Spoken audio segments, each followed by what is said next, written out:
Welcome to Partners in Ministry. I'm your host, Dan Smith, and today I am talking with Tony and Vega DeLeon. Vega and Tony are the co-founders of the Hope Recovery Group in Pittsburgh, Pennsylvania. Well, welcome, Tony and Vega, and thanks for joining me today. Thanks, Dan. Thanks, Dan. Good to be here. Now, to get things started, why don't you give us a brief history of how the Hope Recovery Group got started? I'll start. So I'm in recovery from addiction, alcohol and drugs. I'm 48 years old now, and it's 2024. I found out that I was an alcoholic in 1997. I believe I was 21 years old, and for the next 20 years, it's because I got in trouble. I had moved out west, and I got into some trouble. And I started going to AA meetings by the advice of my father, and they were helpful, very, very helpful. And I did that for a long, long time. Anyone familiar with the standard 12-step model in recovery would know you choose a God of your own understanding. And I lived in that for a long, long time, 20 years. And for me, in my recovery, it did work. The fellowship worked, the program worked, but it worked for about 3 years at a time. I got 3 years, 3 times. And then after that, it seemed like my disease was progressing, which is very typical. Most of them do. And my sobriety was getting shorter and shorter and shorter. And there's lots of backstory, but at the time we were separated pending divorce due to my actions while in my addiction. But somewhere in there, we had started attending church a few years prior, but I don't know when exactly it was, but I did meet the Lord in church.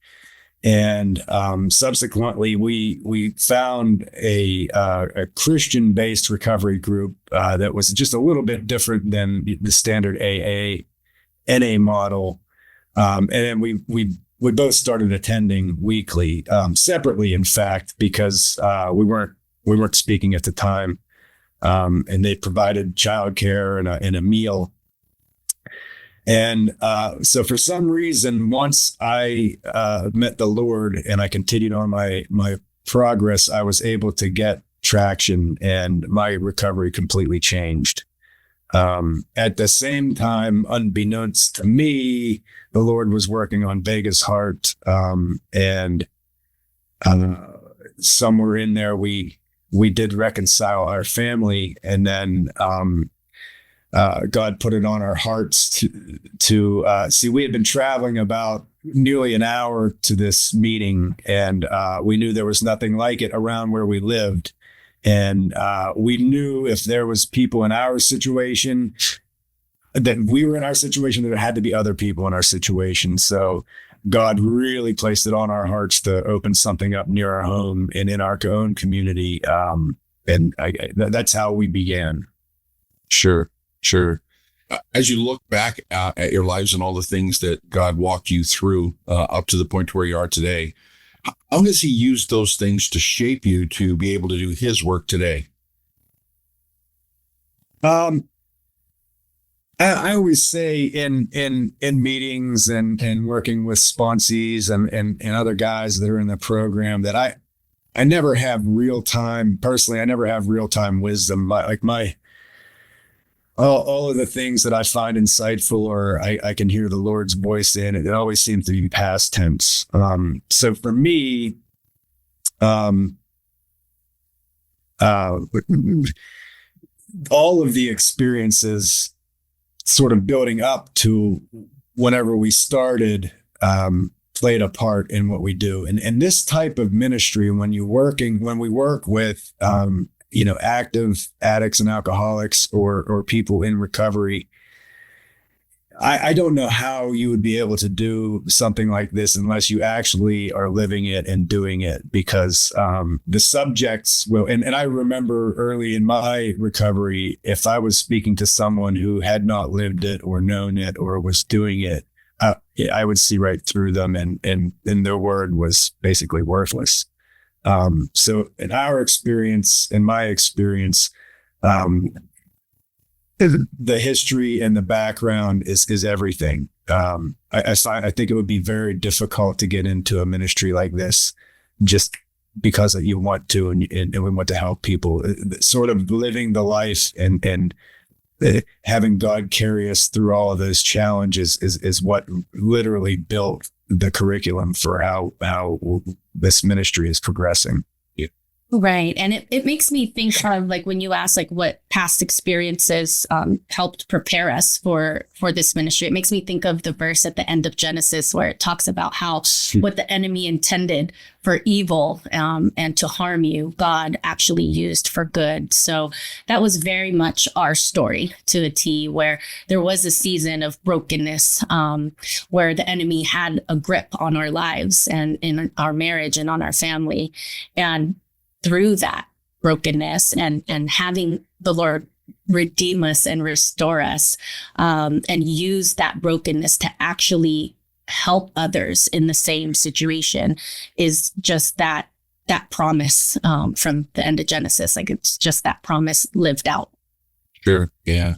Talk to me a little bit about how being in ministry together, because that's not the most common way for people to be in ministry. A lot of times it's just one person, the other one is outside of it and whatever. In this case, you guys are both on the firing line as far as, front work is concerned here. How has that impacted your life together as a couple, being in ministry together? Yeah, well, one unique thing about Hope Recovery Group and what we've learned over the years is that addiction is not an individual disease. It doesn't just impact the individual, it actually impacts the family. And the family itself also has its own separate recovery path and steps and works that are required in order for the whole unit to be restored and redeemed. So that's definitely something that has impacted our lives together, is because we had to heal as individuals first, and then unite and heal as a marriage, as a couple. That really has definitely impacted our lives together moving forward as we operate now as leaders of ministry. Sure.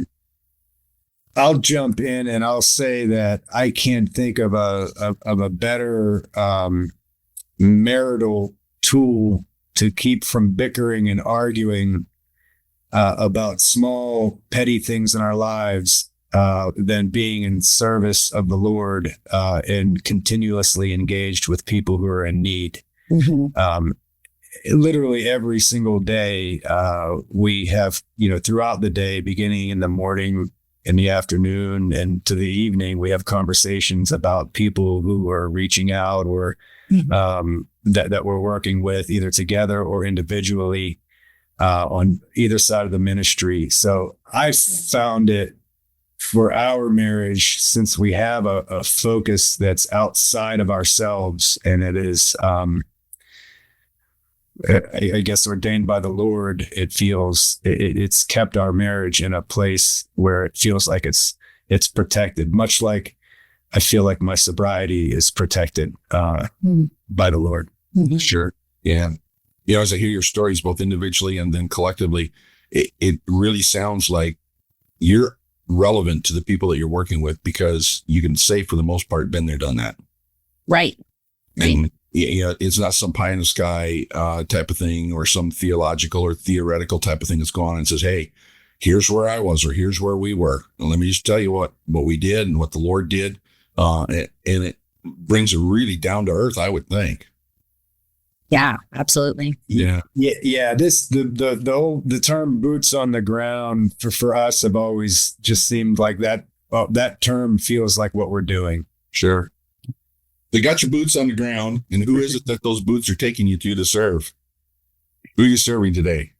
Well, anyone suffering with addiction from substances, and that's alcohol and drugs. Now we have worked with a few gambling addicts, but we have not worked with sex addicts. I'll just point that out there. I don't think that we're equipped for that. That's not in our history, and that's a serious enough thing that I think people should seek the appropriate things, which would be, for the record, SA, Sex Addicts Anonymous, is probably the foremost authority, I guess, unorganized authority for that. But I digress.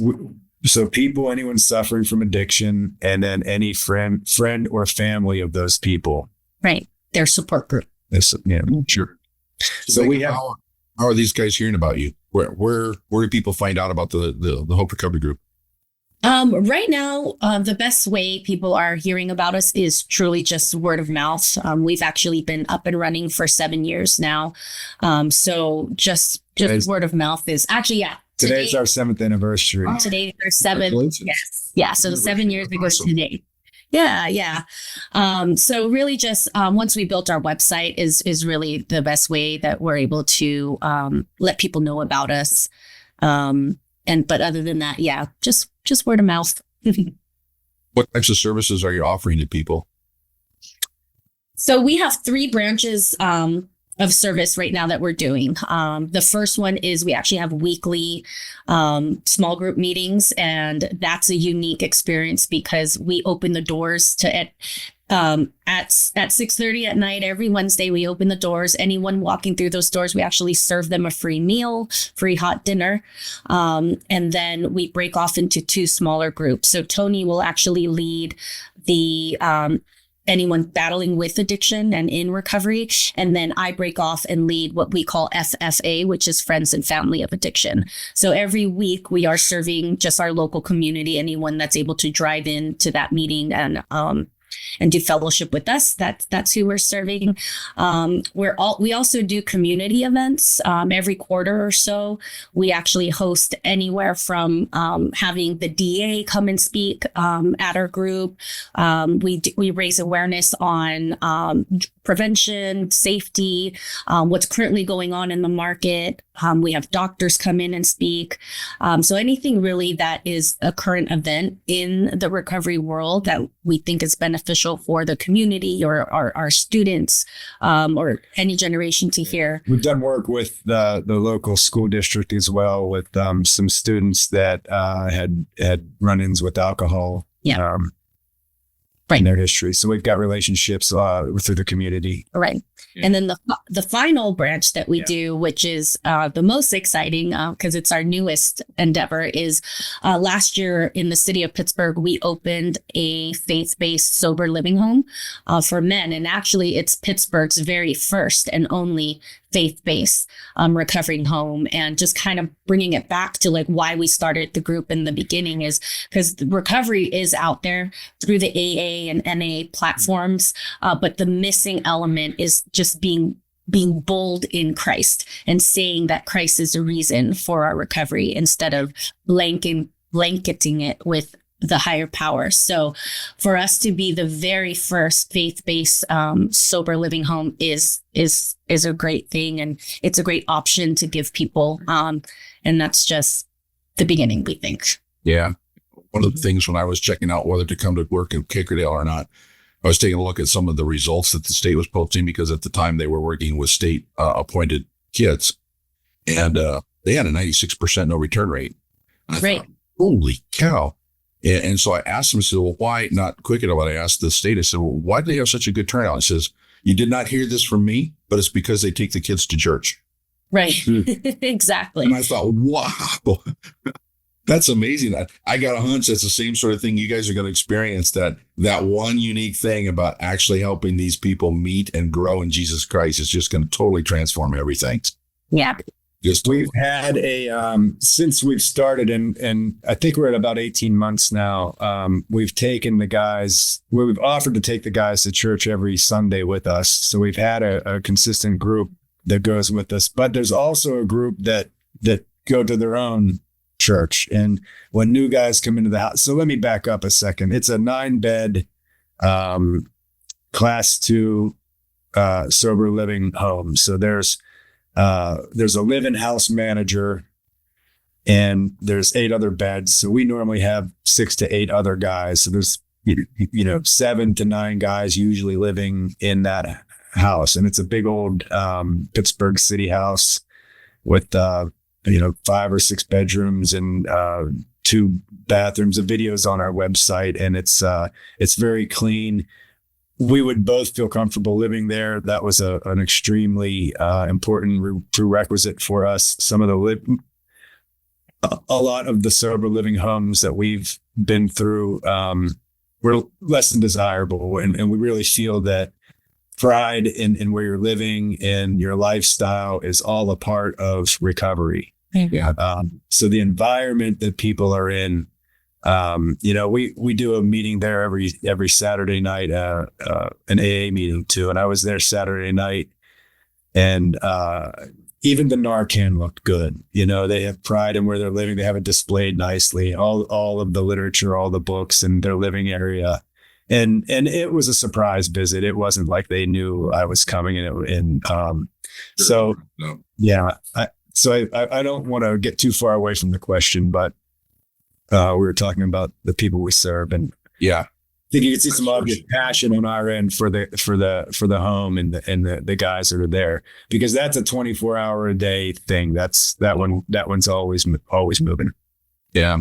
Just so that our listeners and supporters can kind of understand the types of transformations that are happening. Without giving a particular person's name. Walk us through a typical situation. This is what life was kind of like before, when the person came to our program. Here's the type of things that they experienced and some of the changes that were going on in their life. And this is where they are now. Kind of a typical before to after. What does that look like? Yeah, well, there are some stories that don't have a happy ending. Yep. And that's a part of this. That's a part of this. And it's difficult to do that in a loving, godly manner, but it's possible. Now, on the flip side of that, we've seen loads of success stories. Guys have gotten home, and like Vega always said, the whole plan here is this is a long off ramp. Most of the people that come to the home have come out of a 30-day, 60, 90-day inpatient program, or they're finishing a sentence when it's usually always directly related to drugs or alcohol. So they have had some rehabilitation already, but where normally you're released out of the program, you're released out of the jail, you go home, you go back to the same people, you go back to the same processes, you go back to the same habits, and then next thing you know, you're drinking and using again. So I guess my favorite story and our favorite story, our very first resident in the home when we opened in the spring of 23, still lives in the house, and he's now our house manager. Yep. And he's got nearly 2 years of clean and sober time. Prior to that, he spent a decade in the trenches. His mother passed as a direct result of the disease. He couldn't stop. And he had been through at least 10 or 12 programs. We don't exactly know what it is, but we have a strong suspicion that, like you said, the introduction of the Lord and the faith into his life seemed to have made a big difference, because this young man is now, he's starting his own business. He's been gainfully employed at the same place his whole time here. And his life just keeps getting better. His relationships are being restored. He's just about to reunite with his son, his 3.5-year-old son, whom he has not had a relationship with, and it's all going very well. And I just want to say, he has brought a statement into our program and our life, and I really like it. And I wrote it down, and I want to read it because I love it. Okay. You can't change the people you're around, but you can change the people that you are around. in our world, we have lots of little sayings and things like that. But, I seeing the growth in this individual and watching him lead others. And now I heard him telling somebody else this, and, I knew what he meant. And it was very touching to see these things come full circle. So that's probably my biggest and best example right now. But and that was the best thing that he did, actually, was he changed the people he was around. So him entering our home into a safe environment that was faith-based, and he comes to church with us every week, and the Holy Spirit just did a work on his heart where now he's reading the word on his own. He's memorizing Bible verses. He's quoting them back to us, actually, at this point. So it's really cool just to see his growth and see the Lord work in his heart inwardly, and then we see the fruit of it externally. We see it in restored relationships and employment, and him having the confidence to start his own business, with which we helped him out with, by the way. It's a very intimate type of ministry where we're truly shoulder to shoulder with these guys. We're going to court with them, being character references. We're helping them with groceries. So we're just so intertwined with these men that are specifically in the home, that you can't help but see transformation ultimately happen when you get around the right people. Yeah. When I listen to all the different things that are going on in people's lives to go from point A to point D or E or F, I know you guys don't have a massive staff, and I know you don't have an unlimited budget. So you've got to be having people that are helping you with this. There's got to be some key partners or organizations that are coming alongside with you and saying, hey, let us do this part. Who are they and how are they helping you? Yeah, well, we have, as far as just the day-to-day operations, we have about 3 or 4 just like volunteers, like people that serve Hope Recovery Group. And they are actually people that we've known over the last 7 years that came through the Hope Recovery Group program. And their lives are now also in a place where they can give back. So every Saturday night, we actually have one of our mentors enter the home to do a meeting with the guys that live in the house. But it's on an official capacity as far as partnerships. We are partnered with NARR, NARR. That's the National Alliance of Recovery Residences. So they're just an incredible resource that helps us just with the logistics side of owning a home that's a sober home. A lot of local churches partner with us by just sharing that we simply exist and referring people to our weekly groups and to our homes. Local businesses, a lot of times we do a few fundraisers throughout the year, and just to get local businesses to help partner on the financial side.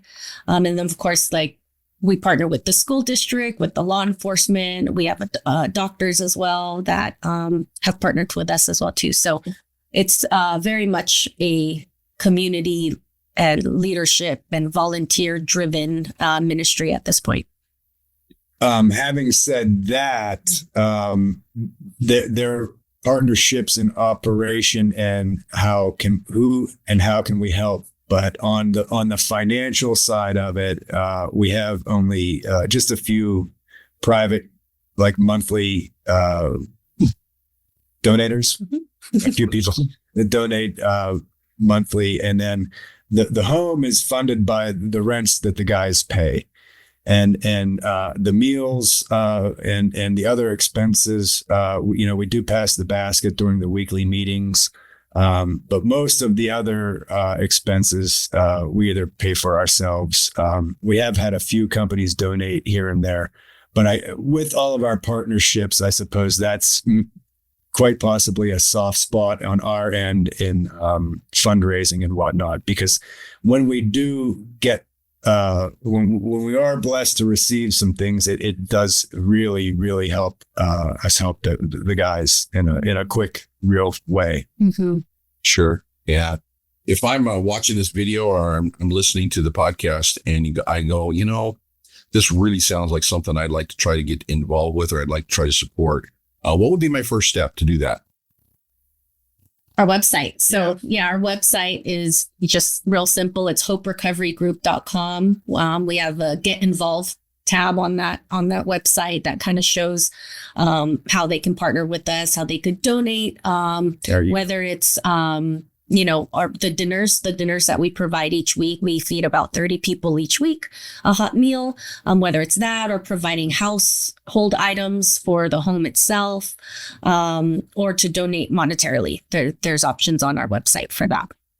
Yeah, in our email. Okay, that's awesome. So, hey guys, thank you so much for taking the time out to help us learn a little bit about you as well as the ministry God's called you to, and we just really want to wish God's blessing on you as you go forward. So, thank you so much for your time. Thank you, Dan. Thank you so much. Hey, if you have any questions or if you'd like to learn more about the Hope Recovery Group, you can find their information right here on the screen. It's also available on the show notes for this episode on our website, as well as in the YouTube description. If you'd like to support the Hope Recovery Group financially, you can find links to do so both in the show notes as well as YouTube description. So on behalf of the Hope Recovery Group, Tony and Vega DeLeon and Partners in Ministry, I want to thank you for joining us today. And until next time, let's get out there and serve as Christ serves.